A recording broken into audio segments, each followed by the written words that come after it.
Salam sejahtera dan salam Malaysia Madani kepada semua pendengar. Selamat datang ke podcast Sihat Bersama Cegah Wabak di Kampus. Anjuran Institut Pendidikan Guru Kampus Pulau Pinang dengan kerjasama Pejabat Kesihatan Daerah Timur Laut. Hari ini kita akan berbicara tentang kepentingan pencegahan wabak dan penjagaan kesihatan fizikal serta mental di kampus. Bersama saya hari ini, 3 panel jemputan yang hebat. Pertamanya, Dr. Muhammad Irfan, Pegawai Perubatan di Pejabat Kesihatan Daerah Timur Laut. Beliau ialah Ketua Unit TB dan Kusta di Pejabat Kesihatan Timur Laut. Beliau mempunyai pengalaman dalam bidang kesihatan mental di Klinik Kesihatan Bayan Lepas dan penyelia portfolio kesihatan mental di Barat Daya. Sebagai Ketua Unit, beliau terlibat dalam mempromosikan saringan TB dan vaksin BCG, mencegah wabak, mengambil tindakan terhadap pesakit yang gagal mengambil ubat mengikut akta dan mengurangkan kadar kematian disebabkan TB di peringkat daerah. Seterusnya, Cik Siti Balkis, Pegawai Psikologi Kaunseling di Pejabat Kesihatan Daerah Timur Laut. Beliau mempunyai kepakaran dalam kaunseling psikologi, sokongan psikososial, intervensi kesihatan mental dalam penjagaan primer. Beliau terlibat dalam penyediaan sesi kaunseling, intervensi emosi serta program kesejahteraan mental bagi klien di fasiliti kesihatan primer. Seterusnya, Cik Zeti Alia Nadira binti Zaimi, siswa guru Bahasa Melayu Sekolah Rendah bagi subjek major dan minor adalah Pendidikan Islam di IPG Kampus Pulau Pinang. Beliau berasal dari Kuala Kangsar, Perak. Baiklah, sebelum kita mulakan podcast, jom saksikan sebuah rakaman video yang telah disediakan oleh siswa-siswa guru dan warga IPG Kampus Pulau Pinang.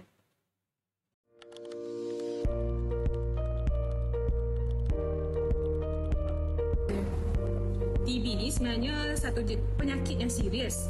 Okay, penyakit ni disebabkan oleh sejenis bakteria yang kalau tak salah saya namanya Mycobacterium tuberculosis. Okay, so penyakit ni boleh disebarkan selalunya melalui udara. Okay, kalau dulu TB ni kita dengar kita gerun kan, tapi sebenarnya sekarang ni TB ni dia dah boleh dirawat dengan syarat kita dapat rawatan awal. Tentang TB ni apa yang saya tahu, TB ni selalunya dipanggil sebagai batuk kering lah, dan dia merupakan satu penyakit yang tersebar melalui udara. Okey, sebenarnya TB ni adalah dijangkit oleh satu bakteria. Bakteria ini akan menyerang trachea dan paru-paru kita. So dia akan menyebabkan terhakisnya paru-paru. Dia boleh juga batuk keluar darah dan dia boleh berjangkit ke bahagian lain dan orang lain. Selalunya dia bakteria dan virus. Betul. Penyakit ni penyakit disebabkan penyebaran wabak lah kan. Contoh macam COVID-19 sebelum ni, contoh macam dari sentuhan pun kita dah kira penyakit berjangkit dah. Okay, seterusnya. Selain tu, bila kita tahu sekarang TB pun dah makin menular dalam kalangan kita. Jadi contoh yang saya dapat hari tu daripada kawan saya sendiri, dia kata TB ni ada 2 jenis. Jadi untuk TB ni ada yang negatif dan juga positif. Untuk negatif, mereka ni memang sakit tapi mereka tak akan bawa penyakit tu dekat orang lain. Maksudnya kena dekat dia sendiri je lah. Itu je. Setahu saya TB ni disebabkan oleh bakteria Mycobacterium tuberculosis yang akan menyerang paru-paru. Jadi bila penyakit itu menyerang paru-paru, of course yang pertama akan mengakibatkan seseorang tu cepat berpeluh lah, cepat penat, cepat berpeluh. Yang kedua dia akan mengalami batuk berdarah dan juga batuk berterusan almost dalam 2 minggu macam tu. Tanda-tanda dia. Okey, Puan Rafidah, mengapa penting bagi kita untuk meningkatkan kesedaran tentang TB, terutamanya dalam kalangan pelajar dan masyarakat umum? Okay, Assalamualaikum warahmatullahi wabarakatuh. Okey, bagi saya sebagai sudut pandang seorang kaunselor lah, pentingnya student ataupun siswa guru ni tahu tentang penyakit TB adalah untuk memberi kesedaran kepada mereka tentang apa sebenarnya penyakit TB. Sekiranya ada kawan-kawan mereka ni yang terkena dan mereka lebih cakna dan tahu apa yang mereka patut buat dan patut ambil berat tentang kawan-kawan mereka. Dan ia juga sebagai satu input baharu supaya siswa guru ni lebih cakna tentang sesuatu penyakit berjangkit, tak termasuk TB ataupun penyakit-penyakit berjangkit yang lain lah. Okey, terima kasih. Okey, terima kasih Puan.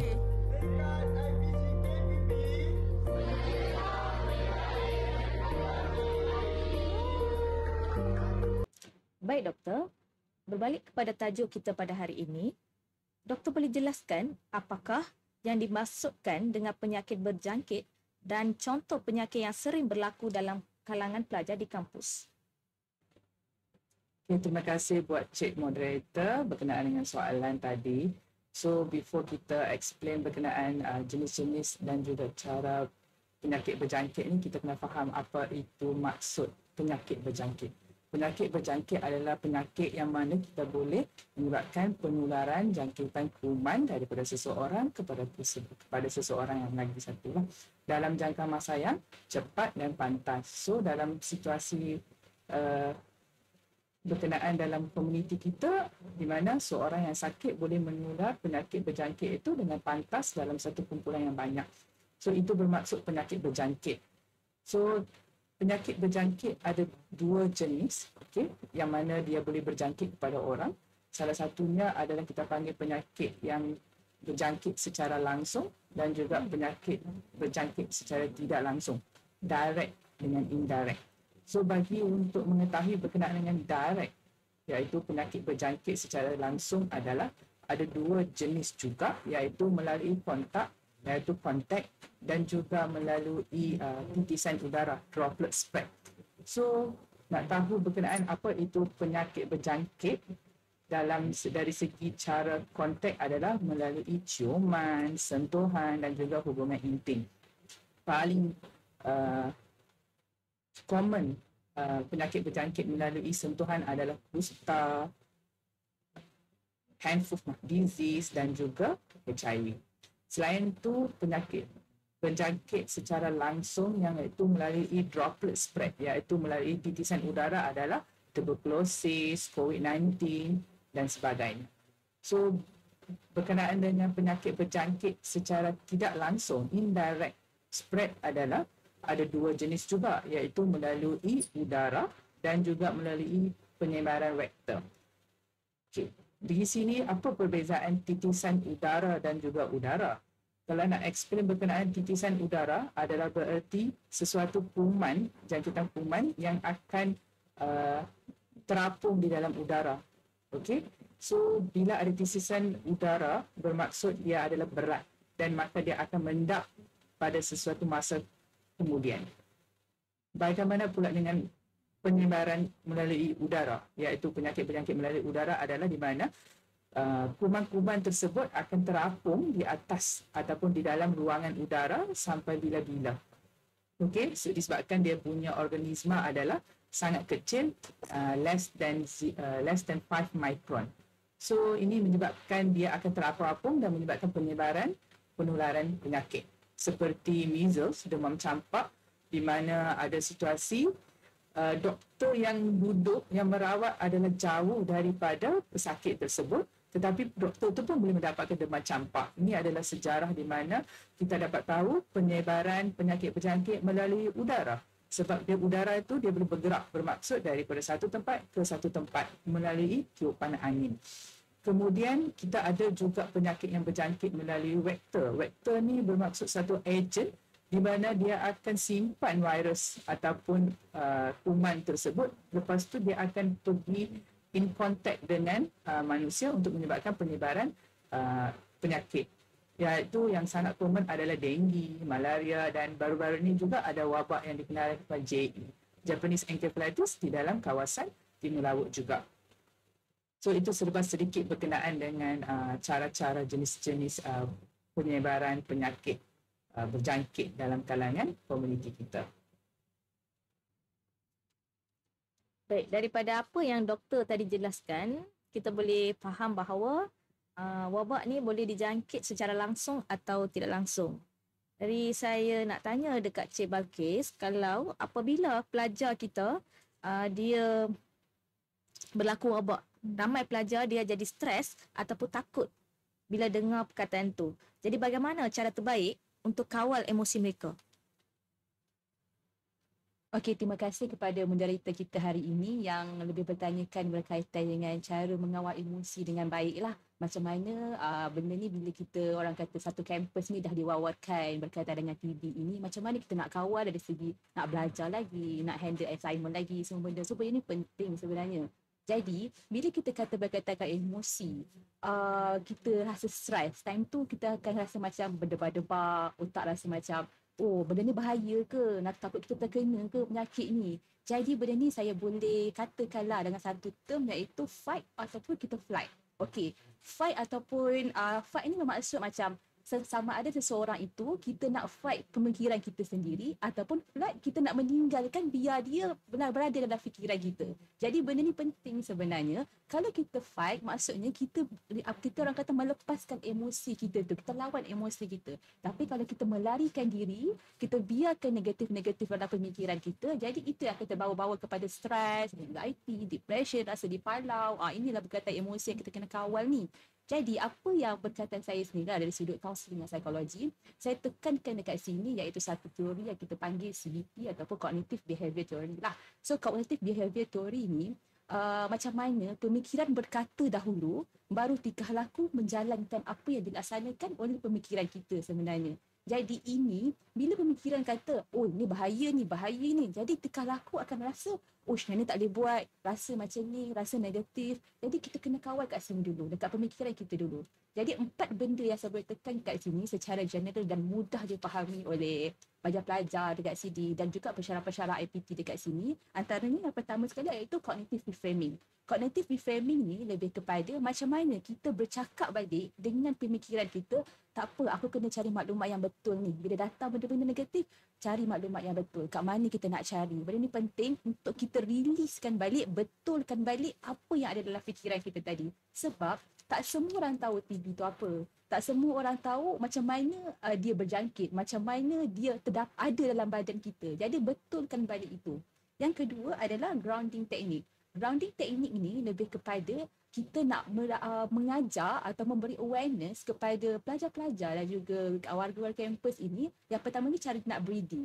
Okey, dan ada setengah orang juga bila dah panik tu kan, oh susahlah nak breathing. Okey, mungkin saya boleh ajar dekat sini apa yang kita nampak dekat sini menggunakan sensori kita. Apa yang kita nampak, 5 benda yang kita nampak, 4 benda yang kita boleh sentuh, 3 benda yang boleh kita bau. So menggunakan sensori dalam badan kita ni balik untuk orang kata letakkan balik fokus kita dekat mana. Itu adalah grounding technique. Dan yang ketiga adalah fokus kepada benda yang boleh dikawal. Bila otak kita keep cakap why, kenapa jadi macam ni, kenapa nak jadi macam ni, instead you tanya why, baik aku tanya how nak selesaikan.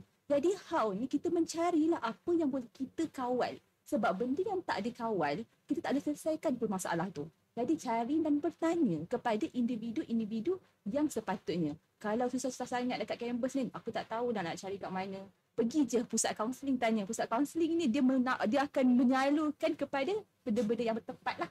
Ataupun kepada pensyarah kita sendiri. Saya ada masalah ni. Jadi benda ni pun kita dapat maklumat-maklumat yang bukan sekadar social media yang kita tak tahu betul ke tak betul, ataupun boleh pergi juga klinik-klinik yang berhampiran juga. Okey, dan sekali dari segi emotion ventilation. Emotion ventilation ni macam mana kita nak ventilate emosi kita. Yang ini sukalah saya nak tekankan kepada semua pihak lah. Sebenarnya manusia ni memerlukan seseorang untuk bercakap. Sebab itulah kita dalam dunia ni ramai orang. Kita tak hidup dalam dunia ni seorang-seorang. Jadi bila beramai orang ni, kita mencari individu-individu yang kita rasa selesa untuk bercakap. Jangan cari orang tak selesa. Nanti kita rasa macam kita di-condemn pula. Jadi cari orang yang selesa untuk lepaskan apa yang sepatutnya. Jadi saya rasa itu menjawab kot soalan daripada moderator kita. Terima kasih atas jawapan tersebut Cik Balkis. Sangat jelas. Saya tertarik dengan jawapan Cik Balkis iaitu kita kena cope up dengan jangkitan wabak ni dengan berpandukan pegang kepada teori CBT dan teknik-tekniknya.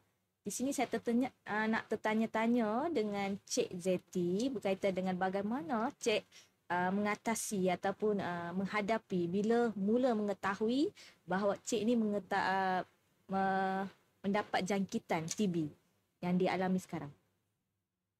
Terima kasih Kak Cik Mel, moderator kita pada hari ini. Berdasarkan pengalaman saya, macam mana saya boleh tahu saya hidap TB. Actually, yang first saya kerap batuk. Yang mana saya batuk, tapi batuk yang orang kata tak ada kahak. Tapi kita asyik sakit tekak. And then saya kalau batuk tu pun batuk macam batuk main-main. Tapi saya batuk juga bukan pada waktu tahu masa ke masa. Dia batuk bila saya duduk dalam keadaan yang orang kata dalam kawasan aircon.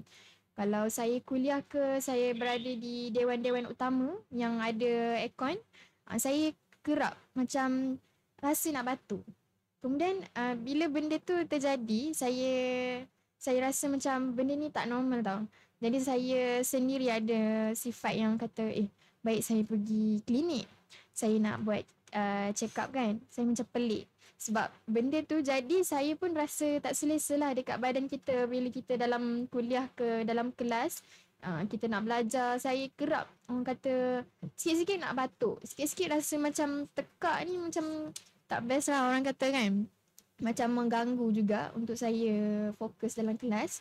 And then saya pergi check up lah. Kemudian saya pergi klinik yang berdekatan. Waktu tu saya pergi pada hujung bulan 8 kot, tak silap saya. Kemudian time tu pula saya dah masuk dalam tempoh cuti SEM. Jadi saya ada banyak masa lah untuk saya pergi buat check up di klinik. Kemudian waktu tu saya buat di klinik Padarengas, Perak. Yang mana dekat sana saya buat sebab kat sana kampung saya. Jadi yang tu antara klinik yang berdekatan lah. Kemudian dalam masa yang sama saya juga duduk dengan OPA. Yang mana saya ni jaga OPA saya. Kemudian saya selalu bawa dia pergi appointment. And at the same time time tu pun alang-alang tu saya buat check up. Waktu buat check up tu biasanya lah nurse akan tanya kenapa datang hari ni kan dan sebagainya.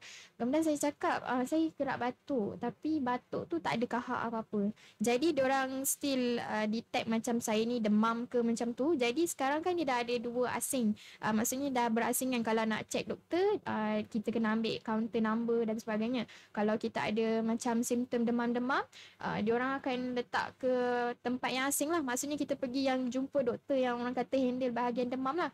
Waktu tu doktor memang check saya tak ada demam apa-apa. Dan doktor tanya, batuk saya ni dah berapa lama? Dan saya cakap, setakat ni saya makan ubat batuk. And doktor pun dah bagi antibiotik semua. Memang saya kata tak jalan. Sebab before this saya pernah batuk macam ni juga. Tapi saya makan antibiotik yang kita kena makan habiskan dalam masa seminggu macam tu. Alhamdulillah, okey. Tapi bila saya alami pula batuk yang orang kata berpanjangan ni, and then doktor tanya berapa lama dah awak batuk ni? Saya cakap saya dah lebih daripada seminggu. Saya dah makan antibiotik semua. Doktor pun cakap saya dah makan antibiotik semua kan. Masih tak, orang kata tak ada satu perubahan pun untuk diri saya. Kemudian doktor cakap nak kalau kita buat saringan TB. Time tu saya pun TB kan, apa berkaitan dengan TB ni, saya pun tak tahu. Yang saya tahu TB ni macam kita tahu, macam orang-orang kampung cakap batuk kering lah orang katakan. Jadi saya pun setuju untuk membuat saringan tu, yang mana mereka akan lakukan X-ray dan juga mengambil sampel kahak saya lah. Kemudian time saya bagi kahak tu pun banyaklah yang orang kata kita kena tunggu, ambil tempoh masa yang agak lama sikit. Sebab saya pergi klinik tu adalah klinik kampung. Jadi mereka kena hantar sputum saya punya kahak tu adalah ke makmal Ipoh, iaitu makmal yang orang untuk cek saya punya berkaitan dengan kahak ni, adakah saya mempunyai TB ataupun sebagainya. Jadi benda tu ambil masa yang agak lama sikit lah. Kemudian habis je tempoh saya beri kahak tu, doktor bagi ubat macam biasa, and then saya boleh balik. Cuma keputusan tu agak lama sikit lah, saya kena tunggu. Jadi waktu tu dah habis cuti SEM, saya masuk ke IPG. Jadi nak katakan itulah antaranya lah yang saya tahu saya hidap TB. Yang mana bila saya dah masuk IPG tu, betul-betul seminggu yang pertama doktor daripada Ipoh call.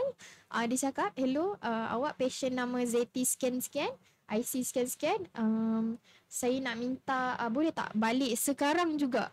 Time tu saya dekat IPG. Saya cakap, alamak doktor, saya baru balik ni. Lepas tu dia kata, sebab benda ni kita tak boleh dalam phone, kita kena face to face lah. Sebab benda ni berkaitan dengan orang kata penyakit yang berjangkit. Time tu saya dengar berkaitan dengan penyakit berjangkit, saya dah rasa macam, alamak, ada TB ke ni? Ada apa pula ni kan? Kita jadi macam automatik akan rasa risau dan sebagainya sebab waktu tu saya nak mulakan SEM yang baru. Jadi doktor kata kita tak boleh on direct dengan phone lah, kita kena datang. And then saya pun datang ke klinik Kuala Kangsar. Esok harinya saya pergi juga. Kemudian doktor sahkan yang saya ada tuberculosis SMEN negatif.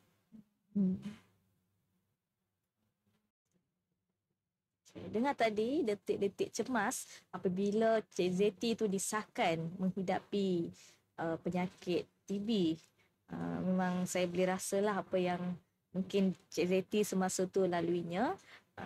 Jadi patah balik kepada doktor, dalam konteks yang semasa, apakah antara wabak atau jangkitan yang perlu diberi perhatian oleh pelajar dan staf institusi pendidikan? Okey, terima kasih untuk soalan moderator.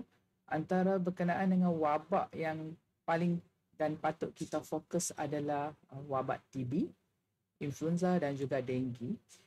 Apa yang kita nak bagi tahu berkenaan wabak ni, kenapa tiba-tiba wabak TB, wabak denggi meningkat? Salah satunya ada disebabkan kebersihan sekitaran. Dan juga untuk TB pula, kenapa makin banyak orang dapat TB adalah beberapa sebab. Sebab salah satunya adalah kita sendiri yang tak nak ambil vaksin BCG. Dan lagi satu adalah disebabkan punca kelambatan kemasukan warga asing. Okey. So mereka membawa banyak penyakit-penyakit berjangkit macam ni dan menyebabkan wabak dalam kalangan komuniti kita lah. So kalau bila cakap pasal denggi dengan TB, kenapa TB lagi teruk, lagi kita fokus on TB walaupun denggi itu lagi banyak, sebab denggi kadar kematian dia adalah sangat kurang berbanding dengan TB. Dan untuk denggi pula adalah dia punya cara kita merawat adalah lebih mudah berbanding dengan TB. TB adalah lebih complicated disebabkan banyak sangat rintangan-rintangan antibiotik dan juga jangka masa yang panjang untuk makan ubat itulah. Kalau banding dari segi statistik, okay, kalau kita tengok kita ada 8 kawasan wabak dalam kita punya daerah Timur Laut ni, 8 yang sangat aktif wabak denggi. Tapi kalau kita fokus walaupun banyak jumlah dia, tapi kita still fokus banyak on TB disebabkan kadar kematian yang sangat tinggi lah. Bayangkan tuberkulosis daripada Januari sehingga ke Januari 2025 sehingga ke November 2025, okay, last week, sebanyak 240 kes positif tuberkulosis, okay, dalam kalangan institusi dan juga dalam kalangan masyarakat Pulau Pinang ni lah. So kadar kematian pula adalah sebanyak 20 orang daripada Januari hingga November, kadar yang sangat banyak, iaitu sekurang-kurangnya 10% daripada jangkitan tuberkulosis ni. So kalau kita tengok yang mana patut kita fokus banyak on TB berbanding dengan denggi. Denggi pun kita fokus juga sebab banyak sangat kes, tapi TB ni menyebabkan kadar kematian yang sangat banyak berbanding dengan denggi. So itulah salah satunya wabak yang kita patut fokus dalam kalangan institusi dengan lebih fokus dalam kalangan pelajar jugalah. Kalau ada apa-apa simptoms, segera kepada klinik kesihatan untuk buat saringan lah. Terima kasih doktor atas jawapan tadi. Saya rasa jawapan tadi memang akan membuka mata warga IPG, iaitu jangkitan influenza, denggi dan TB semakin menjadi dalam kalangan pelajar kampus pendidikan. Kaitan dengan itu, saya ingin tanya dengan Cik Balkis, apabila pelajar dengar perkataan penyakit berjangkit, dia terus jadi malu ataupun takut. Jadi bagaimanakah kita boleh mengubah tanggapan itu menjadi lebih positif dan terbuka? Okey, berkaitan dengan kata-kata iaitu penyakit berjangkit. Tapi sebelum itu, saya nak recap balik berkaitan dengan adik Zeti kita yang ada cakap tadi berkaitan dengan macam mana awal-awal dia angkat telefon, dia dengar oh kena pergi klinik ni, ada penyakit berjangkit ini. So waktu tu dia berada dalam keadaan denial. So denial ni saya boleh simplifykan. Kita ada satu teori yang kita mengatakan atau herd belief theory tau. Herd belief model. Herd belief model ni bila kita berada di fasa untuk penerimaan itu, sebelum kita nak datangkan action tu macam mana kita nak merawat penyakit sakit lah. Kita pergi hospital memang doktor yang rawat sakit kita, tapi kita sendiri yang action kita tu nak menjalani rawatan itu sendiri. Jadi ini pun sebenarnya dekat di orang kata di frasa ini, dia bermain lagi dengan emosi kita. Teruk ke penyakit aku ni? Nanti aku boleh pergi ke arah mana? Macam tadi ada doktor sebut mungkin ke arah kematian juga. Orang-orang nanti kawan-kawan tak nak kawan dengan aku ke? So ini adalah yang bermain di fikiran kita lah sebelum adik seti kita ni akan menjalani rawatan yang seterusnya. Jadi untuk ubah tanggapan ni, lebih kepada saya tekan dekat stigma sebenarnya.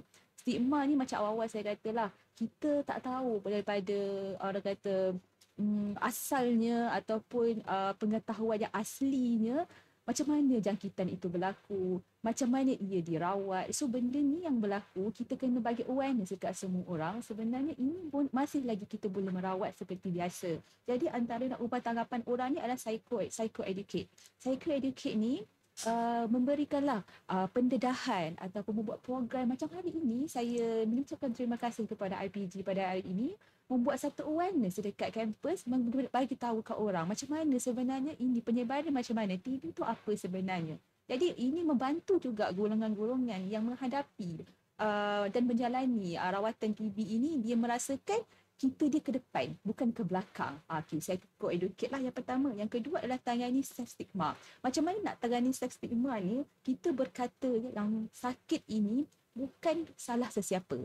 Sebab kalau kita mencari salah orang, kita seolah-olah self-blame dekat diri sendiri. Kita akan rasa pressure, kenapa aku sakit ni. Jadi jangan salahkan sesiapa dan anggapkan ini merupakan satu penyakit kesihatan yang perlu dirawat. Itu kita ubah satu mindset kita dalam kepala ni. Okey, dan yang ketiga, ubah cara bahasa kita. Ubah bahasa ni kan, kita kena orang kata selarikan atau memberi pendedahan dekat semua, jangan labeling. Oh, kau pesakit TB, awak pesakit TB. Jangan dekat dengan pesakit TB, jangan macam tu. Kita akan cakap, oh dia ni tengah menjalani rawatan TB. Macam mana? Sihat ke hari ni rawatan macam mana? Keep tanya positif punya part dekat dia. Sebab dia nak menjalani satu rawatan itu pun satu tekanan buat dia sebenarnya. Nak belajar lagi, nak menghadiri kehidupan harian lagi, nak berkawan lagi. Jadi bila kita meninggalkan dia, dia seolah-olah dia rasa macam dipulaukan, ataupun orang kata bahasa studentnya palau lah. Ada pun apa dia kata palau kat situ. Jadi sebelum itu berlaku, tarik dia. Macam mana rawatan hari ini? Macam mana nanti prosedur next macam mana? Keadaan emosi macam mana? Assignment boleh ke tak handle ni? Jadi benda tu yang kita perlu tanya lagi lah. Saya rasa itu berkaitan yang 3 benda tadi untuk lebih kepada ubah tanggapan lah yang paling penting tu. Terima kasih atas jawapan tadi Cik Balkis. Saya paling suka dengar katanya jangan labeling orang dan jangan mensalahkan siapa-siapa kalau kita dapat penyakit. Okey, berkaitan dengan apa yang Cik Balkis terangkan tadi, saya nak tanya pula dengan Cik Zeti, apakah cabaran utama yang Cik Zeti alami sepanjang menjalani rawatan dan bagaimanakah menyesuaikan diri sebagai pelajar? Macam kita tengok baliklah tadi kan, waktu first saya dah cerita berkaitan dengan macam mana saya boleh disahkan saya hidap TB. Yang mana bila saya angkat call tu pun saya dah rasa orang kata satu sifat yang risau. Kat situ dah main saya punya emosi, mental dan sebagainya. Jadi tipulah kalau saya cakap apa yang saya lalui ini orang kata memang perit. Yang mana saya juga sebagai seorang student yang macam saya katakan tadi, bila kita angkat call tu pun dah melibatkan emosi dan sebagainya. Kemudian saya pula time tu baru mulakan SEM yang baru. Jadi benda tu pun memberikan satu tekanan lah kepada saya. Bila saya juga disahkan hidap TB, of course, yang pertama sekali orang yang akan tahu saya hidap TB adalah keluarga saya sendiri.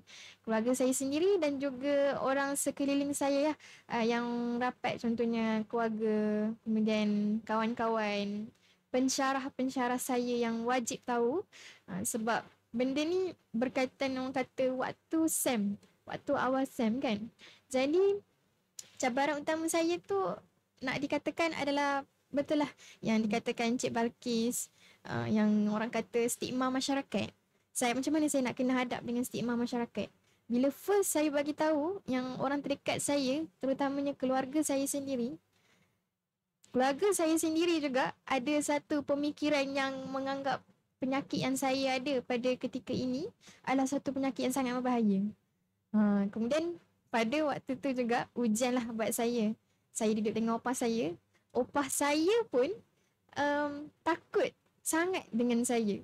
Sampai orang katakan nak bercakap dengan saya ni pun susah lah orang kata.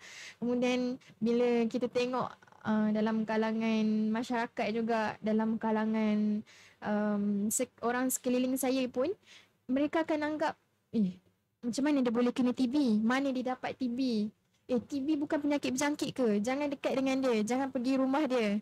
Kemudian saya, bila kita dengar ataupun kita lalui dalam ujian yang orang katakan sebegitu, saya juga mempunyai orang kata satu tekanan lah pada ketika itu. Saya pun, kita kurang knowledge kan berkaitan dengan penyakit-penyakit yang jarang dengar. Kita dengar benda tu, pernah dengar, tapi kita tak ada pengetahuan yang mendalam tentang penyakit tu. Kita pun akan letak satu mindset yang macam orang tak nak dekat, orang pun cakap ni penyakit bahaya. So saya pun time tu orang kata 50-50. Macam kita pun macam penyakit bahaya, tak payahlah pergi, orang pun tak nak jumpa kita dan sebagainya kan. Jadi itulah orang kata stigma masyarakat, macam ada orang yang pemikiran ataupun beranggapan bahawa penyakit TB ni auto directly adalah penyakit berjangkit. Sedangkan saya berada di hospital dan saya sebenarnya di-admit lah 2 minggu di mana kena kuarantin di hospital sebab doktor nak pantau berkaitan dengan TB saya ni. Doktor sendiri bagi tahu, awak janganlah risau sebab TB ni sebenarnya dia ada 2 jenis. Satu yang berjangkit dan satu lagi possibility untuk berjangkit tu kurang lah. Yang mana saya pula doktor sahkan adalah smear negatif, bukan yang positif.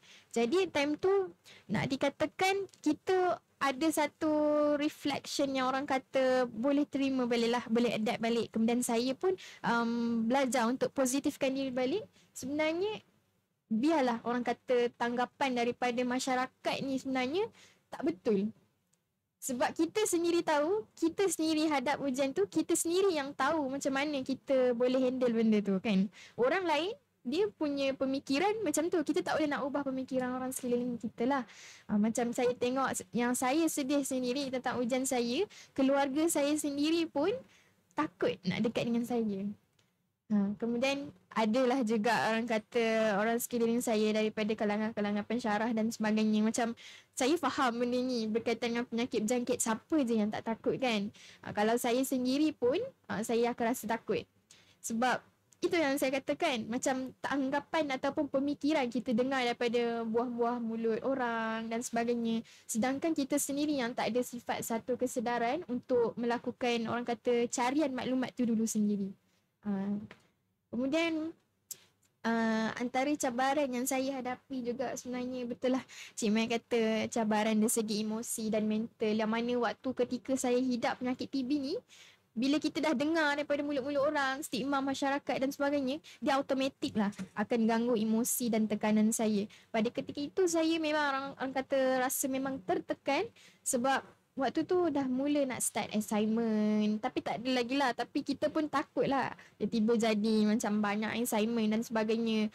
Kemudian saya juga risau pada ketika itu, banyak orang kata topik-topik yang lecturer ajar, saya takut terlepas benda tu kan.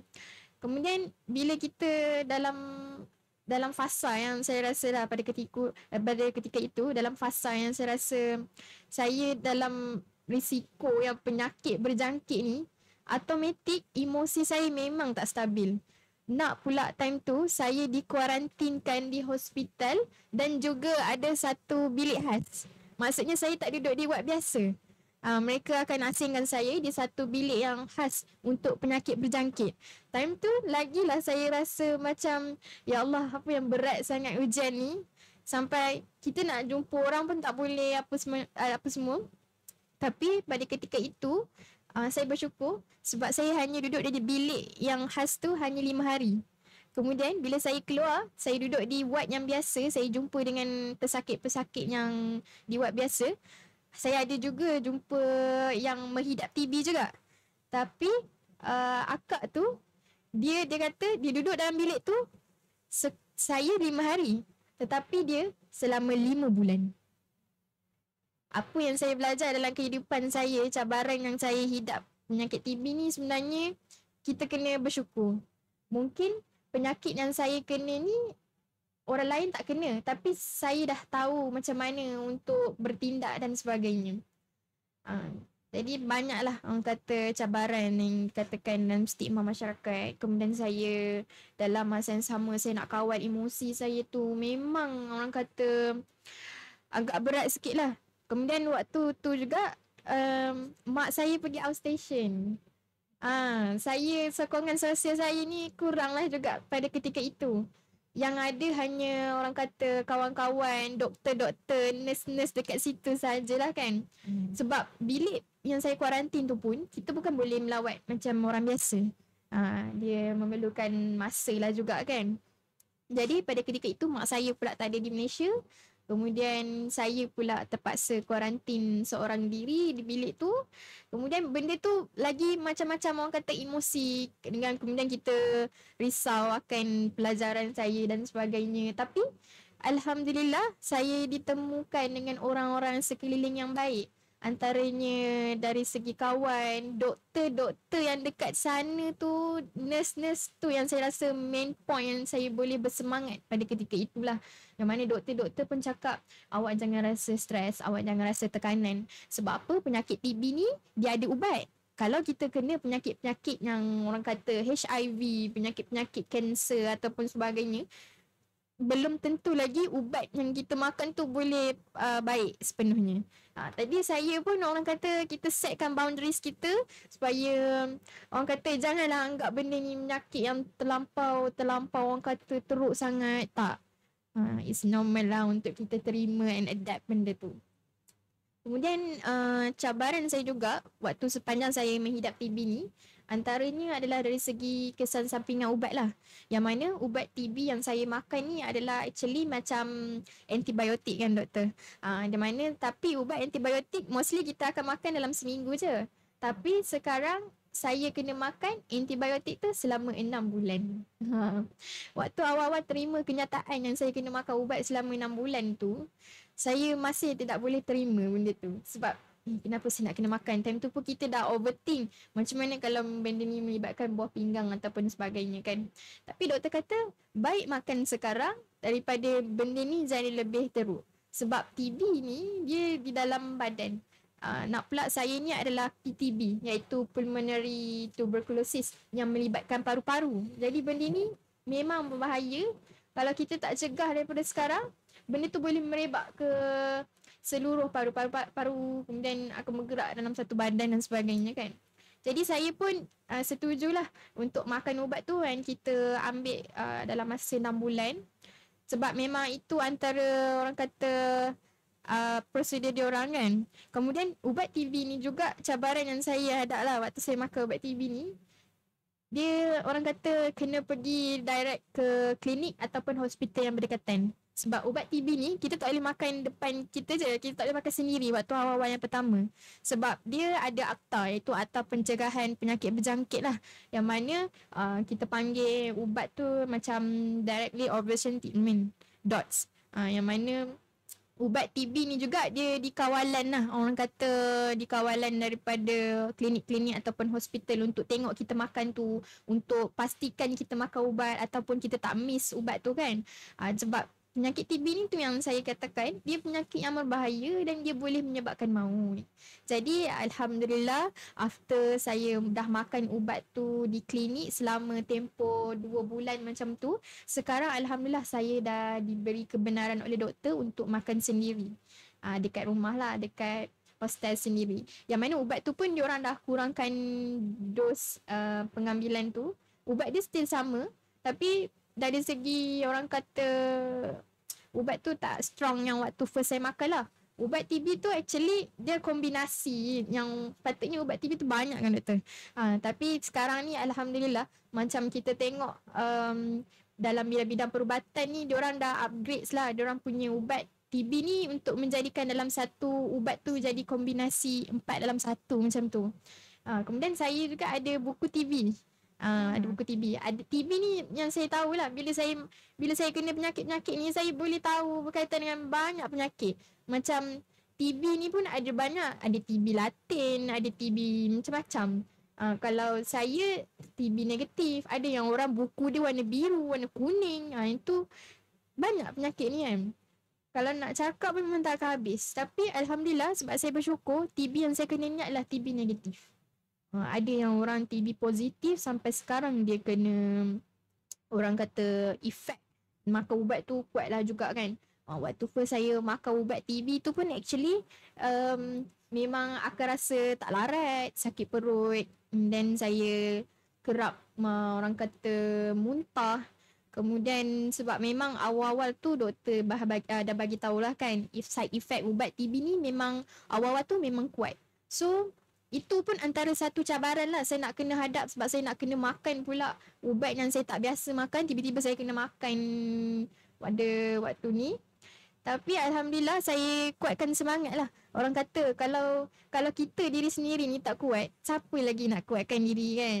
Macam tu lah saya letakkan saya punya mindset time tu. Kita fikir nak sihat je.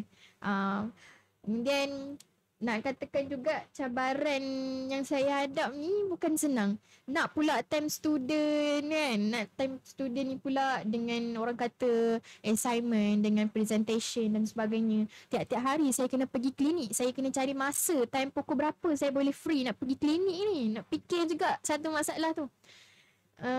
Itulah antara cabaran. Jadi apa yang cara saya untuk orang kata menyelesaikan semula ataupun kita cari solution kan. Saya letakkan mindset saya dalam diri. Kalau kita sentiasa positif, everything memang akan positif. Kalau kita setkan satu orang kata negatif, alah tak boleh sihat, alah kena makan ubat, automatik saya pun orang kata tak boleh berdiri pada ketika ini.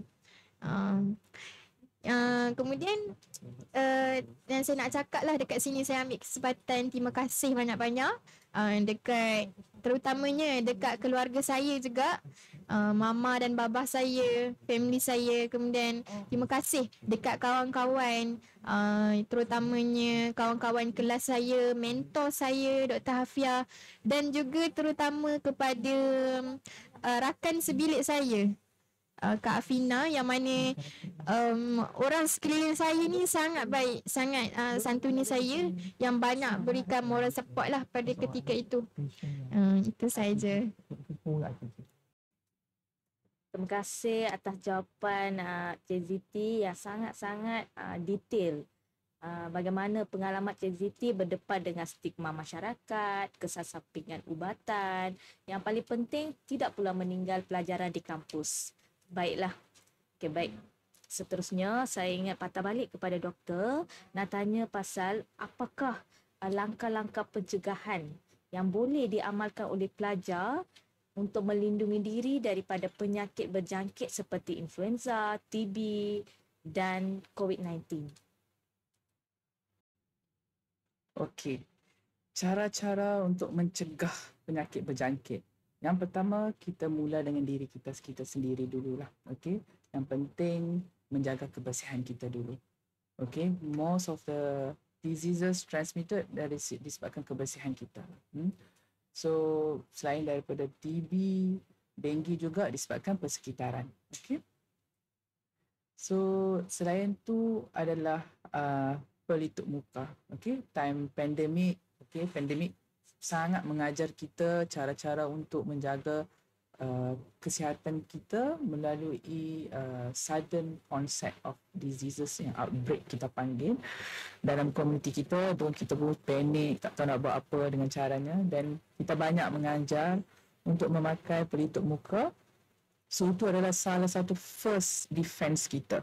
Okey, kita tutup. Walaupun kita tak sakit, kita pakai juga pelitup muka supaya penyakit berjangkit tidak berjangkit pada kita. Dan juga sekarang kita dah tahu walaupun kita tak sakit, kita kena pakai jugalah. Okey. Selain penutup muka adalah makanan seimbang. Okey, most of the thing adalah daripada kita punya badan kita kena jaga badan kita. Kalau kita makan berlebihan, okey, menyebabkan penyakit-penyakit kronik dan sebagainya, boleh menyebabkan lebih mudah untuk jangkitan, untuk kita dapat jangkitan lah. Selain itu, exercise lah, senaman, okey, menyebabkan kita aktif. Dan bila kita aktif, badan-badan kita punya hormon semua stabil dan menyebabkan kita sihat. Okey, imun sistem kita akan lebih berkualiti dan untuk melawan jangkitan kuman. So selain daripada senaman dengan makanan seimbang, yang penting adalah menjauhi daripada barang-barang terlarang seperti alkohol, okey, dan juga smoking lah, isap rokok. So, ini adalah salah satu risiko yang sangat besar di mana ejen-ejen jangkitan kuman boleh masuk ke paru-paru melalui rokok. Okey, itu adalah salah satu cara-cara yang kita untuk mengelak dan mencegah daripada penyakit berjangkit. Okay, dan akhir sekali, buat saringan kesihatan dengan kerap. Sebab itu sangat penting, walaupun kita rasa kita sihat, kita ignore, in denial that kita sihat, buat apa kita nak buat saringan. Okay, nama pun saringan kesihatan. So minta semua pelajar maupun pensyarah untuk melakukan saringan. Tak kisahlah saringan apa, yang penting saringan kesihatan yang merangkumi kesihatan diri, kesihatan fizikal dan kesihatan mental. Itu sahaja. Terima kasih doktor. Jadi apapun kita tak boleh tinggal saringan kesihatan berkala. Itu yang saya boleh faham dengan jawapan doktor tadi. Baik Cik Balkis, tanya pula sekarang, bagaimanakah kita boleh rasa empati dengan pelajar yang sedang sakit di kampus? Okey, berkaitan dengan empati, macam apa tu moderator cakap tadi lah, apa yang kita boleh bantu kan, semua sikit emosi kan. Jadi empati dengan simpati adalah dua benda yang berbeza. Simpati lebih kepada kita je semacam kesiannya sakit macam tu. Tapi empati kita cuba meletakkan diri kita berada dalam kasut dia dan berada di keadaan dia. Sebab apa saya kata cuba? Sebab kita takkan faham apa yang dia rasa, apa yang dia jalani. Macam adik Yati kata tadilah, perjalanan tu perit, perjalanan tu sakit. Dan kita bersyukur kita tak melalui jalan itu. Dan juga kita jangan kata orang yang menjalani jalan itu orang-orang yang macam dia ni ada buat salah ni dapat jalan tu. Tak, sebenarnya dia orang pun orang terpilih yang Tuhan pilih letak dekat jalan itu untuk menerima pengalaman yang lebih baik kat dalam satu jalan tu. Jadi empati ni sebenarnya tidaklah kita kata lahir-lahir terus kau ada empati, dia ada empati. Tak ada. Empati ni perlu dilatih. Dia bukan sehari je boleh terus ada empati tu. Dia latih berkali-kali. Applykan dia. Bertanya macam mana empati tu boleh ada dalam diri sendiri untuk kita bantu juga orang lain. So empati ni sangatlah penting dan saya boleh tekankan dekat sini bukannya dari segi orang yang bekerja dengan orang saja. Contoh kita kata macam saya, kaunselor kena ada empati, doktor kena ada empati. Tak. Masalah saya semua orang perlu ada empati ni. Okey, jadi empati ni juga macam saya cakap, kita cuba faham dari sudut perspektif pesakit itu sendiri. Mungkin kalau kita tak faham, kita bertanya macam mana perjalanan dia, kalau dia nak berkongsi dengan kita. Tapi jangan memaksa. Dan juga kita boleh baca-baca maklumat-maklumat yang sepatutnya, macam mana dia orang kata berjangkit tu macam mana. Ataupun mungkin sekarang ni ada banyak buku-buku kan, buku-buku tentang pengalaman perjalanan penyakit berjangkit ni kita boleh baca juga. Podcast pun dah banyak sekarang, boleh mendengar juga benda ni. Jadi antara saya simplify kalau kan ada 4 benda yang saya highlightkan dekat sini, 4 yang boleh dipupuk ataupun yang boleh diaplikasikan kepada warga kampus, IPG dan juga para pelajar dekat sini. Yang pertama sekali, pada awal saya tekankan berikan maklumat yang betul. Cari maklumat yang betul. So bila pelajar tahu TB ni kaedah jangkitan dia bukanlah sentuhan ke atau apa-apa, jadi benda ni akan mengurangkan rasa ketakutan untuk kita berkawan dengan orang-orang TB ni sebenarnya. Sebab mereka orang TB ni tahu je apa tu, orang yang menjalani rawatan TB tahu penyakit mereka tu dijangkiti melalui apa. Tapi dia orang nak menyampaikan itu sebab dia dah label kan. dia macam betul ke, nak percaya tak nak percaya. Tak, jadi kita sendiri, alternatif sendiri, mencari dulu apa maklumat yang betul itu. Yang kedua, galakkan budaya check-in. Okey, check-in ni kita dengar tu hotel check-in kan. So budaya check-in ni lebih kepada kita check-in orang itu. Pergi kita dah tahu dah, macam ada kita tadi kata kawan-kawan yang terdekat dah tahu dah, pensyarah dah tahu dah, roommate dah tahu dah, mesti tahu kan sebab tinggal bersama kan. Jadi kita dah tahu orang-orang yang terdekat kita ni mengalami mengidap penyakit TB ni. Jadi kita mengamalkan budaya check-in, kalau boleh tu setiap hari. Tanya, belajar okey ke hari ni? Assignment macam mana? Kadang-kadang kan simple question memberi kesan kepada orang-orang yang macam ni. Kadang-kadang kita rasa macam, tanya, simpelnya nak tanya. Tak, simple question tu memberi kesan sebenarnya. Dan cara intonasi kita bertanya, itu kata empathy tu. Janganlah tanya macam, okey ke tak? Muka pun macam, tanya macam tu. Kita bermain intonasi, bertanya dengan kadar yang baik, in proper way. Okey, dan juga elakkan gosip. Okey, mentang-mentang lah roommate kita ni, menjalani rawatan TB kan. Dah tiba-tiba empathy, kita bawa pula cerita sebar-sebarkan yang tak baik ni. Jangan macam tu. Elakkan gosip. Kita dah tahu keadaan dan kita patut beruntung tau. Orang yang macam rakan kita, satu roommate kita ni tengah menjalani rawatan TB, memilih kita untuk bercakap, untuk berkongsi. Ataupun kita pensyarah, memilih kita sebagai orang untuk kita berkongsi. Jadi kita patut beruntung sebab kita menerima pengalaman yang kita mungkin tak dapat terima. Sebab kita tak ada penyakit tu. Jadi kita menerima pengalaman dia untuk kita bantu-bantu, mungkin ini orang pertama kita jumpa, nanti kita jumpa orang kedua pula, kita boleh apply benda tu. Jadi elakkan menggosip untuk negatif-negatif ni. Daripada you nak bergosip, baik kita mewawarkan benda yang positif.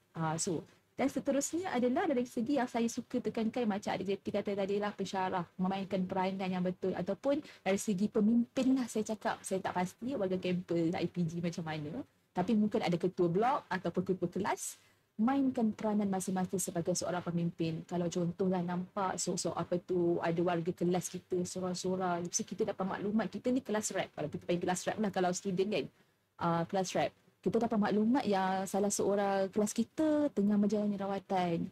Mesti tahu sebab dia kena kuarantin semua, mesti kita nak ambil tahu, takkan tak nak ambil tahu pasal kawan sendiri kan. So bila kita tahu rakan kita macam tu, kita mewawarkan kat kelas ni, nanti kalau Zeti balik ni, jangan tak kita palau dia, kita naikkan semangat dia semua. Jadikan satu role model untuk kita tarik semua orang untuk support orang ini. Sebab macam saya cakap tadi, di awal fasa, sangatlah tertekannya untuk orang-orang pesakit dia nak menerima tu bukan senang. Jadi kita mainkan peranan. Dan pensyarah-pensyarah sendiri pun mesti tahu kenapa student tu tak datang lama sangat. Ambil tahu. Lepas tu nanti mungkin kita tak bertanya dalam kelas sebab takut kita kata kita tak pressure kat dia, kita aibkan dia ke apa kan. Tarik. Nanti awak jumpa saya sekejap. Kita tanya, berbual. Macam seolah-olah macam berbual kosong, berbual santai. Tapi sebenarnya cara kita berbual itu meletakkan orang-orang yang mengalami penyakit ni, dia rasa macam ada orang care pasal aku sebenarnya, sebab dia duduk dekat hostel kan, family jauh kan. Jadi benda-benda ni amatlah penting sebenarnya. Jadi itu sajalah yang 4 benda tadi yang saya tekankan, iaitu beri maklumat yang betul, galakkan budaya syair, elakkan gosip dan juga jadikan role model antara satu sama lain. Okay? Terima kasih Cik Balkis. Bukan setakat menjawab soalan tetapi siap ajar semua warga IPG bagaimana sebenarnya kita boleh memupuk sikap empati terhadap orang yang sedang sakit. Terima kasih banyak-banyak. Okey, baik. Sekarang saya nak tanya pula Cik Zeti. Melalui pengalaman ini, apakah mesej penting yang Cik Zeti boleh sampaikan kepada pelajar lain tentang TB, khususnya untuk menghapuskan stigma dan meningkat kesedaran? Okay, baiklah. Terima kasih Cik Mel sebab berikan saya soalan macam ni. Okay, mesej penting lah kepada kawan-kawan, kepada masyarakat, kepada warga kampus FBG Pulau Pinang kan terutamanya. Mesej penting bagi saya lah berdasarkan pengalaman saya yang menghidap TB ni. Yang pertama, saya rasa berkaitan dengan kita tahu lah kan, kita semua ada handphone, kita ada peranti-peranti di tangan dan sebagainya. Kita kena rajin-rajinkan lah untuk orang kata tahu dan alert berkaitan dengan isu semasa yang berada di sekeliling kita. Especially berkaitan dengan penyakit lah. Macam kita tahu sekarang, latest kita tahu penyakit influenza. Dan penyakit TB. Penyakit TB ni why orang macam masih tahu tapi orang tak ada knowledge ataupun orang kata kurang pemahaman berkaitan dengan TB. That's why lah kita kena alert dengan isu-isu semasa, sebab actually TB ni pun dah lama daripada dulu lagi. Tapi orang menganggap benda ni macam tak ada apa-apa kan. That's why lah saya rasa kita kena alert lah dengan isu-isu semasa, terutama dengan berkaitan dengan penyakit-penyakit yang berjangkit dan sebagainya. Kemudian yang kedua, kita kena orang kata rajinkanlah untuk cari maklumat, and then kita berjumpa dengan orang-orang yang sebetulnya, contohnya dari segi doktor, kaunseling, untuk kita tahu berkaitan dengan sesuatu yang kita tak pasti. Contoh kita tak tahu berkaitan dengan orang penyakit TB, kita boleh tanya dekat orang yang pernah mengidap TB. Dan yang ketiga, kita jangan terus melabelkan orang tu ataupun kita terus nak letakkan sesuatu hukuman kepada orang tu. Contoh kita anggap macam kita cakap tadi lah, macam saya cakapkan tadi, macam stigma masyarakat, orang tak tahu tapi orang tahu yang penyakit TB ni penyakit berbahaya, sedangkan orang tak tahu yang penyakit TB ni macam-macam jenis. Itulah kepada rakan-rakan, kepada warga kampus, kita jangan terus orang kata menilai seseorang tu dari segi kita tahu dia punya penyakit sahaja, sedangkan penyakit yang penyakit yang dia alami tu sebenarnya boleh dicegah, boleh dirawat dan sebagainya. Itu sahaja. Terima kasih atas mesej yang penting tadi Cik Zeti, iaitu kita kena ambil tahu tentang penyakit berjangkit daripada sumber yang betul. Baik, sekarang saya nak tanya pula dengan doktor, apakah yang pihak kampus boleh buat sekiranya berlaku kes penyakit berjangkit di kampus? Terima kasih moderator. Apakah langkah-langkah yang boleh ambil oleh pihak kampus sekiranya ada kes ataupun outbreak? Yang first, jangan panik. Okay. Kemudian, kena ada arahan yang jelas. Okay. Oleh pihak kampus. Sebab kalau pihak kampus sendiri pun tak jelas dengan arahan, habis kucak-kacir student-student kat bawah dalam kampus tu. Okay. So, untuk tahu arahan yang jelas, apa yang patut dibuat, first, konsult dengan pejabat kesihatan daerah dulu, apakah tindakan-tindakan yang lanjut sekiranya tak pasti. Okey. Kedua, bawa segera orang yang ada sakit tu ke klinik kesihatan ke ataupun ke hospital dengan kadar segera, kemudian beri arahan yang jelas kepada yang kontak rapat. Okey, sekiranya ada student yang positif dengan ada student yang negatif, kita kena buat apa? Sekiranya yang negatif tak ada apa-apa symptoms, okay, just bagi dia arahan bahawa mereka adalah kontak kepada sekian-sekian. So, kita kena buat saringan juga dan hantar kepada channel yang betul. Okay, jangan bagi mereka pulang balik kampung. Okay, sebab ini menyebabkan kes-kes penyakit berjangkit itu boleh berjangkit kepada kampung pula. Dengan orang yang sekelas, sekeliling di kampung semua. So, kena jelas dengan tindakan warga pihak kampus bagaimana untuk mengatasi. Selain itu, beri arahan yang jelas untuk memakaikan pelitup muka, menjaga kebersihan, menjaga kesihatan sekeliling. Okey, sebab banyak yang wabak selain daripada wabak TB saja, ada yang wabak berkenaan dengan denggi pun banyak juga. Okey, disebabkan lalai untuk menjaga kebersihan persekitaran. Nyamuk-nyamuk Aedes dia breed dekat banyak dalam pasu bunga dan sebagainya. So, pihak kampus boleh ambil langkah untuk mencegah dan mendidik. Okey, bagaimana nak mendidik? Membuatkan satu podcast session macam ni, memberi ceramah. Selain itu, bahan-bahan ilmiah lah supaya membawa pejabat kesihatan daerah masuk, menjemput untuk memberi ceramah, sesi pendidikan kepada mereka supaya mengelak banyak sangat stigma, fakta dan auta berkenaan penyakit berjangkit ni dalam kalangan pelajar. Terima kasih atas jawapan tadi doktor. Dengan jawapan itu, pihak kampus dapatlah gambaran yang tepat atau teliti mengenai langkah-langkah yang boleh diambil dengan kadar segera sekiranya berlaku kes di kampus. Baiklah Cik Balkis, seterusnya bolehkah Cik Balkis menerangkan tentang bentuk sokongan psikososial yang boleh diberikan kepada pesakit TB agar mereka tidak berasa terasing? Okey, berkaitan dengan sokongan psikososial yang kita dapat provide kepada individu-individu yang tengah menjalani rawatan TB inilah yang menghadapi semua benda kan.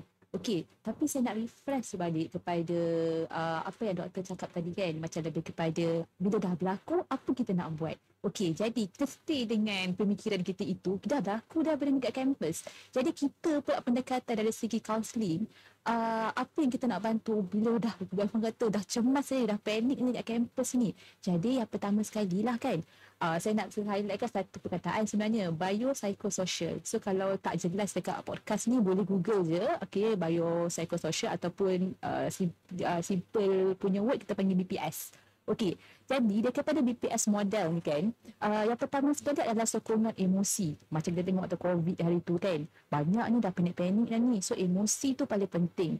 Emosi ni kita nak bagi kat siapa? Dekat individu yang sedang menghadapi dan juga individu yang tak menghadapi. Dua benda. Sebab yang menghadapi dia berada di jalan itu. Kita kena bagi tahu ada rawatannya. Kat mana kita perlu pergi. Kita nak dapat kat mana, macam mana perasaan sekarang. Kalau waktu itu orang yang menghadapi tengah menangis, tengah marah, riliskan. Jangan deny emosi itu. Bagi dia peluang untuk dia bercakap, dia rasa macam mana. Dan juga individu-individu lain yang tak menghadapi penyakit ini, sebab apa kita kena ada buat juga sesi ataupun sharing emotion, sebab mereka berada macam saya cakap tadi, tak tahu sumber TB tu apa, TB ni bahaya sangat ke, so macam ini. Jadi bila ada kita mengumpulkan bagi awareness macam doktor kata tadi kan, kita bagi buat program macam IPG hari ini, so itu adalah salah satu cara untuk psycho-educate juga. Okey, bila psycho-educate ni ada, secara tidak langsung orang yang menghadapi penyakit TB dengan orang yang tak menghadapi penyakit TB, benda ni dia akan jadi satu. Dia akan jadi support each other. Dia tahu juga cara penyebaran macam mana, dan orang yang tak menghadapi juga, dia pandai menjaga diri dia juga.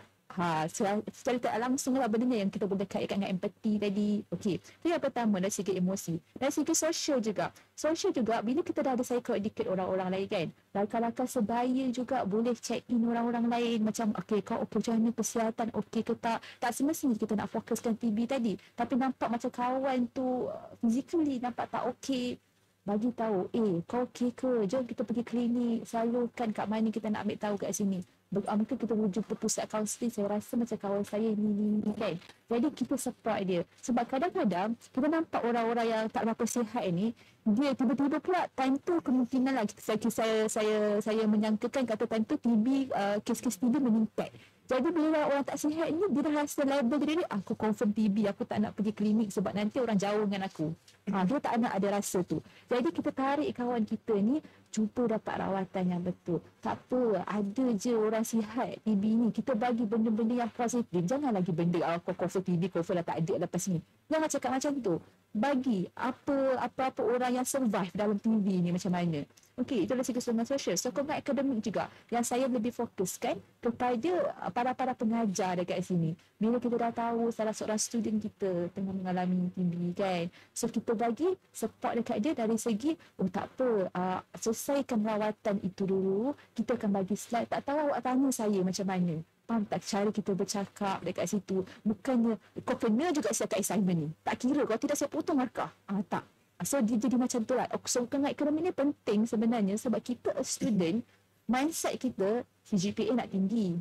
Nanti keluar macam mana kalau CGPA teruk, tak nak repeat exam, nanti tak faham. So nanti tak ada kawan yang nak group assignment sebab lambat. So antara mindset student-student. Jadi pensyarah ni mainkan peranan, bagi satu flexibility dekat student ni, tapi masih mendekalkan disiplin dalam belajar. Itu paling penting. Dan juga lagi satu, sokongan praktikal. Sokongan praktikal ni memberikan jalan yang betul. Macam doktor beritahu tadi lah kan, saringan, buat saringan. Tak semestinya sihat itu betul-betul sihat. Dapatkan saringan yang betul. Sebab kadang-kadang orang yang sihat ni dia tak sedar. Sebenarnya dia yang membawa sebenarnya. Jadi kita yang sihat ni pun kena dapatkan salingan-salingan yang betul, dapatkan vaksin yang betul, semua untuk penjagaan diri dan menjaga komuniti juga. Okey, itu dari segi saya lah, dari segi biopsychosocial yang dapat kita berkongsi hari ini. Jelas sungguh Cik Balkis menerangkan tentang bagaimana sebagai pencara yang boleh memberikan sokongan psikososial kepada pelajar-pelajar kita yang menghadapi TB. Terima kasih. Jadi sekarang nak tanya pula Cik Zeti dengan pengalaman yang Cik Zeti lalui, apakah pengajaran terbesar yang Cik Zeti peroleh tentang kesihatan dan juga semangat diri? Terima kasih Cik Men berkaitan dengan soalan tadi. Sebenarnya berkaitan dengan apa yang saya alami ataupun saya tidak berkaitan dengan penyakit TB ni, sebenarnya banyak memberikan pengajaran lah kepada saya dalam kehidupan saya. Sebenarnya bila saya menghadapi ujian penyakit-penyakit ni, dia sebenarnya orang kata bawakan saya kepada satu pengalaman yang bermakna. Dia mungkin pengalaman tu bukan yang manis-manis, tapi satu orang kata kita belajar tentang erti kehidupan. Erti untuk kita cari semangat kekuatan dalam diri tu sebenarnya. Yang mana macam saya katakan tadi, penyakit TB ni orang kata kalau siapa-siapa pun kalau dia tahu dia mengidap TB ni pun dia akan ada rasa sesuatu yang tak boleh nak diterima. Tetapi insya-Allah kalau kita ada satu semangat ataupun kita yakin pada diri kita bahawa dengan penyakit TB ni bukan hanya sekadar penyakit, tetapi dia sebenarnya adalah satu kekuatan dalam kehidupan kita, insya-Allah dipermudahkan segalanya. Jadi pengajaran yang saya belajar juga sebenarnya iaitu erti kesedaran. Macam doktor katakan tadi, macam Cik Balkis katakan tadi, kita ada kesedaran yang orang kata tak semestinya kita sihat, kita tak ada penyakit. Tak semestinya orang yang nampak sihat tapi dia sebenarnya lah orang yang pembawa penyakit ni. Boleh jadi juga. Macam saya katakan tadi, saya ni mungkin Allah nak tunjuk hanya sekadar simptom batuk sahaja. Kalau kita fikir normal, alah mungkin batuk biasa je ni, kita minum ais, kita tak jaga diri. Tapi bila kita ada satu sifat kesedaran, kita nak bertindak untuk pergi ke klinik, untuk pergi buat check up, sebenarnya benda tu adalah satu yang saya rasa digalakkanlah untuk semua. Supaya bila kita sedar diri kita ni dalam keadaan yang orang kata tak berapa okey, baik kita bertindak dengan segera. Sebab apa? Macam saya fikirkanlah, kalau waktu itu, kalau saya tak pergilah ke klinik, mungkin boleh jadi saya menyebarkan saya punya TB ni kepada kawan-kawan saya. Saya boleh fikir juga time tu, kalau saya tak pergi waktu tu, mungkin saya boleh jadi TB yang aktif. Yang mana TB aktif ni mungkin dah sampai satu tahap saya batuk berdarah dan sebagainya. Tapi Alhamdulillah saya tak sampai ke tahap yang tu lagi. Disebabkan apa? Saya kata apa yang saya hadap ni, orang kata kesedaran dalam diri tu penting. Kita tak perlu untuk panggil orang sekeliling kita untuk sedarkan diri kita. Tetapi sebenarnya sedar tu juga sebenarnya datang dari diri kita. Kalau kita ada satu sifat yang orang kata common sense, kita ada sifat tentang kita sayang kepada orang sekeliling kita, jadi kita akan bertindak dengan sedemikian.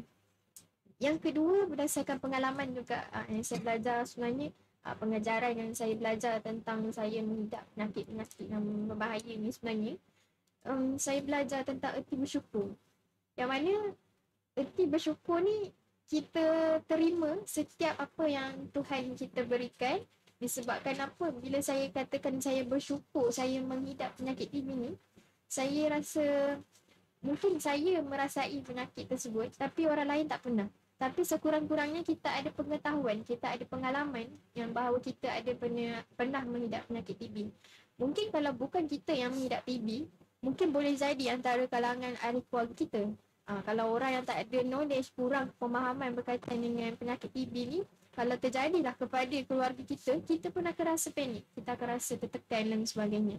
Jadi benda ni sebenarnya bawakan pengajaran yang besar kepada saya, iaitu untuk kenal erti bersyukur.